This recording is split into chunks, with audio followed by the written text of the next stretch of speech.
Chẳng dương cho chữ sầm núa thà vậy tới để dương hai thà kệ giả sắp pronomino chúng điệp xu này được ngọc ní chúng bắt mua hay rồi khá sum spa com một căn video được SALA Let's Learn French chẳng sầm rạp để tu sanh video được bắt trong mấy đưa câu chuyện lực đồng bốn trong trong một chiếc ấn để ngọc ní thà SALA Let's Learn French cứ chỉ page muối trong cô bấm nón chay tầm lấy chấm nét đắng tiệt tung bằng pika sẽ sai bà rằng chẳng để ngọc ní ai trôi từ nón page SALA Let's Learn French đòi check follow ឬមួយក៏ចូលទៅក្នុង channel របស់ SALA Let's Learn French ដោយ subscribe YouTube channel ដើម្បីទទួលបានព័ត៌មានថ្មីៗទាក់ទងអំពីការសិក្សាភាសាបារាំងអញ្ចឹងនៅក្នុងវីដេអូនេះដែរខ្ញុំនឹងបង្ហាញអ្នកទាំងអស់គ្នាអំពីកិរិយាសព្ទរបស់ភាសាបារាំងមួយបែបទៀត Les Verbes Pronominaux Les Verbes Pronominaux ហ្នឹងហើយអញ្ចឹង Les Verbes Pronominaux កាលណាយើងប្រើ Les Verbes មានថា pluriel គឺវាច្រើនអញ្ចឹងកាលណាច្រើនយើងប្រើ pronomino ប៉ុន្តែបើសិនជាកិរិយាសព្ទតែមួយយើងប្រើ le verbe pronominal អញ្ចឹង pronomino ជាកិរិយាសព្ទច្រើន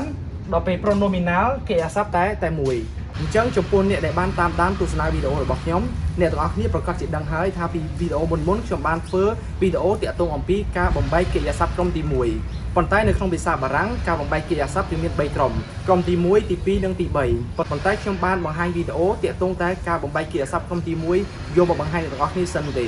អញ្ចឹង Les Verbes Pronominaux ក៏យើងមានជា3ក្រុមដែរមានក្រុមទី1ក្រុមទី2និងក្រុមទី3ដូចគ្នាប៉ុន្តែនៅក្នុងវីដេអូនេះខ្ញុំផ្ដោតសំខាន់ទៅលើក្រុមទី1អញ្ចឹងយើងចោទជាសំណួរថាអ្វីទៅដែលយើងហៅថាកិរិយាសព្ទ pronomino អញ្ចឹងមានន័យថា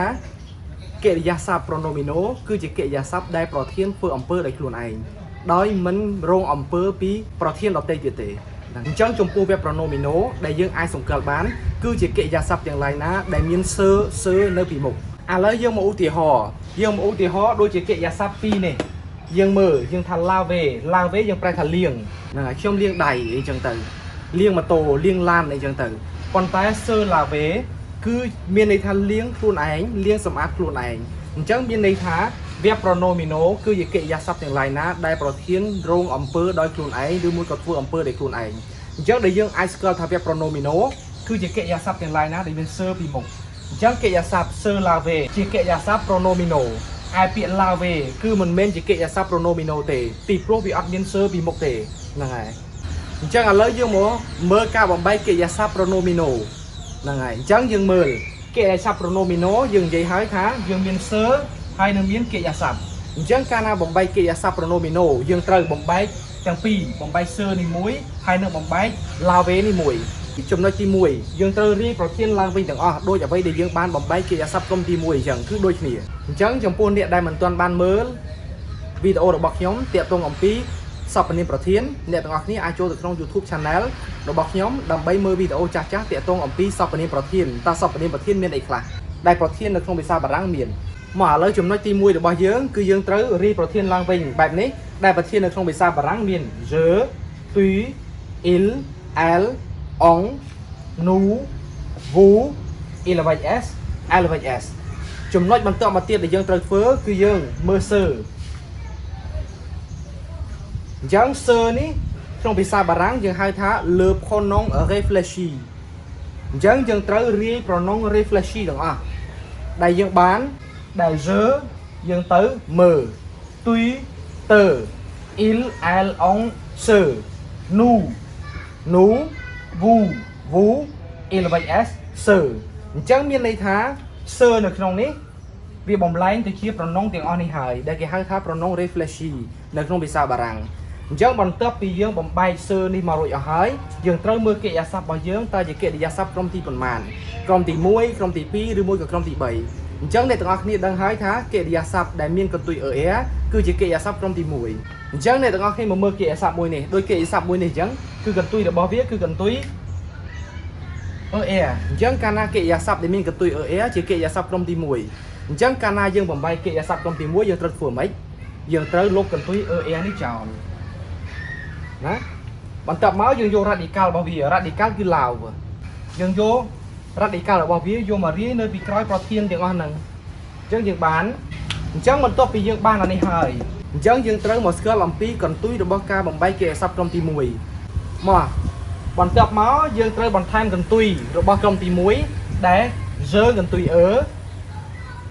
tu កន្ទុយ es il elle on កន្ទុយ e nous កន្ទុយ ons ដល់ពេល vous កន្ទុយ ez il elle avec s កន្ទុយ ent ហ្នឹងហើយមកឥឡូវនេះកិរិយាសព្ទ verb se laver របស់យើងគឺបានបំបែករួចរាល់ហើយដែលយើងអានថា je me lave tuy te lave il elle on se lave nous lavons vous lavez il elle avec s se lave ហ្នឹងហើយអញ្ចឹង ent នៅក្នុងការបំបែកកិរិយាសព្ទរបស់ភាសាបារាំងគឺប្រធាន il elle avec s យើងអត់បញ្ចេញខ្យល់ទេអញ្ចឹងយើងបាន il elle se lave ហ្នឹងហើយអញ្ចឹងបើយើងទាញជារួមមកយើងបាន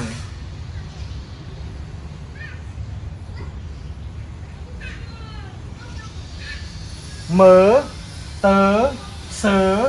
នូវូសើនេះយើងហៅថា pronom réfléchi ដែលមកអំពីសើនេះអញ្ចឹងកាលណាបំបែកយើងកុំឆ្ងល់ថាសើនេះបាត់ទៅណាមានន័យថាសើនេះវាបំលែងមកជាមើតើសើនូវូសើនេះអស់ហើយអញ្ចឹងកាលណាបំបែកយើងដាក់នេះមកវិញទៀតទេមកឥឡូវនេះយើងមកមើលឧទាហរណ៍ទី2របស់យើងគឺកិរិយាសព្ទ se doucher មានន័យថាងូតទឹកផ្កាឈូកដែលយើងងូតទឹកនៅផ្ទះយើងមានទឹកផ្កាឈូកទឹកអីណាយើងហៅថា se doucher ហើយហ្នឹងហើយអញ្ចឹងយើងមើលថាកិរិយាសព្ទនេះគឺជាកិរិយាសព្ទ pronominal ឬក៏អត់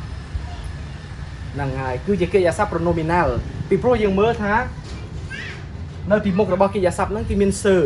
អញ្ចឹងមានន័យថាកិរិយាសព្ទមួយនេះគឺជាកិរិយាសព្ទ pronominal ហ្នឹងហើយអញ្ចឹងកាលណាបំបែកកិរិយាសព្ទជំហានទី1ត្រូវធ្វើអីរីប្រធានឡើងវិញបន្ទាប់មកទៀតយើងបំបែកមើលថាកិរិយាសព្ទហ្នឹង pronominal ឬមួយក៏មិន pronominal អញ្ចឹងយើងបានដូចតទៅកិរិយាសព្ទទី2នេះក៏ដូចកិរិយាសព្ទទី1ដែរយើងរីប្រធានឡើងវិញទាំងអស់ហ្នឹងដែលមាន je tuy il elle on nous vous il avec s elle avec s អញ្ចឹងបន្ទាប់មកយើងត្រូវបំលែង se នេះឲ្យទៅជាមើតើសើនូវូសើអញ្ចឹងបន្ទាប់ពីយើងបានអានឹងហើយយើងមើលកិរិយាសព្ទនេះក្រុមទីប៉ុន្មានក្រុមទី1ពីព្រោះវាមានកន្ទុយ er អញ្ចឹងមានន័យថាការបំបែកកិរិយាសព្ទក្រុមទី1យើងត្រូវលុបកន្ទុយ er នេះចោលបន្ទាប់មកយើងបាន radical របស់វាយើងយក radical របស់វាយកមកវានៅពីក្រោយប្រធានទាំងអស់ហ្នឹងអញ្ចឹងនៅពេលដែលយើងបាន radical របស់វាទាំងអស់នេះហើយយើងត្រូវថែមកន្ទុយរបស់កិរិយាសព្ទក្រុមទី1អញ្ចឹងយើងបានកន្ទុយរបស់កិរិយាសព្ទក្រុមទី1 je កន្ទុយ tuy កន្ទុយ es il elle on កន្ទុយ nous កន្ទុយ ons vous កន្ទុយ ez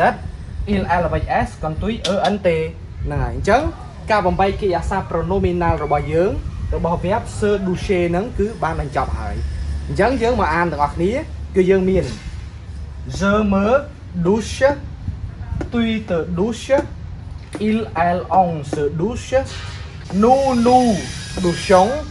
vous douchez il elle avec s se douche អញ្ចឹងការអានគឺមានតែប៉ុណ្្នឹងឯងអញ្ចឹងឥឡូវយើងមកមើលកិរិយាសព្ទ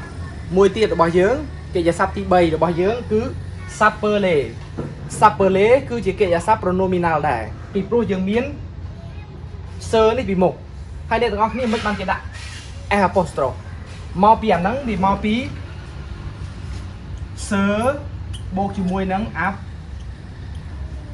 appelle អញ្ចឹងកាលណាស្រៈបូកជាមួយនឹងស្រៈយើងត្រូវលុបស្រៈទី1ចោលដោយយើងដាក់ apostrophe អញ្ចឹងហើយបានត្រង់ចំណុចនេះយើងបាន s apostrophe មកឥឡូវនេះយើងមកបំបែកកិរិយាសព្ទ s'appeler ទាំងអស់គ្នាដែល s'appeler មានន័យថាឈ្មោះខ្ញុំឈ្មោះអ្នកឯងឈ្មោះអីចឹងទៅហ្នឹងហើយអញ្ចឹងយើងបានដូចតទៅអញ្ចឹងឥឡូវយើងមកមើលកិរិយាសព្ទ s'appeler នេះទាំងអស់គ្នាអញ្ចឹងការបំបែកកិរិយាសព្ទ s'appeler នេះយើងបានដូចតទៅពីព្រោះជាកិរិយាសព្ទ pronominaux ដែលយើងបាន je m'appelle អញ្ចឹងយើងមើល m'appelle មកពីអីអញ្ចឹងមកពីមើលបូកជាមួយនឹង appelle អ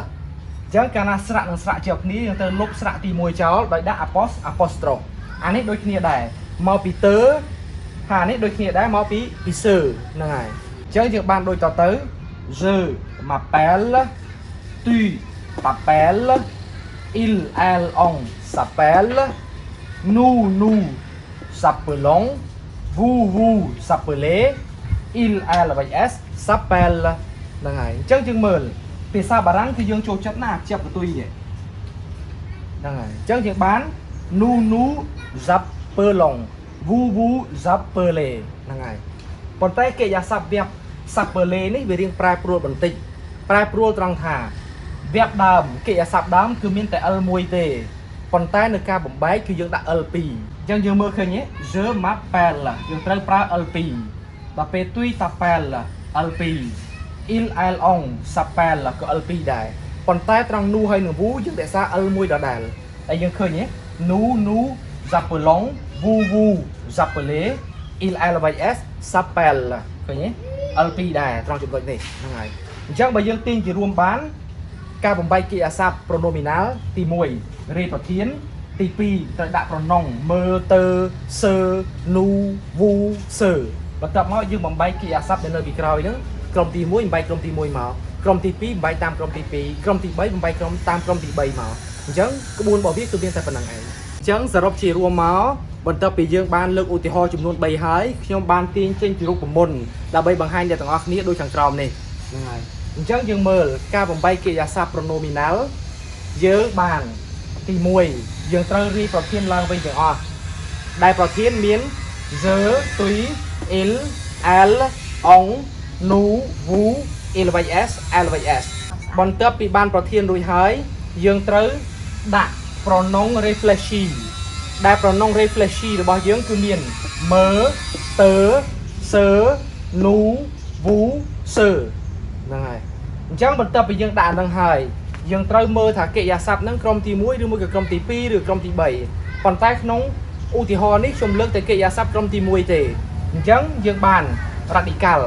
យើងបូក radical ហ្នឹងវាមកពីកិរិយាសព្ទដើមលុបកន្ទុយ er ចោលពីព្រោះក្រុមទី1អញ្ចឹងឧទាហរណ៍ដូចជាវា lave គឺកន្ទុយ er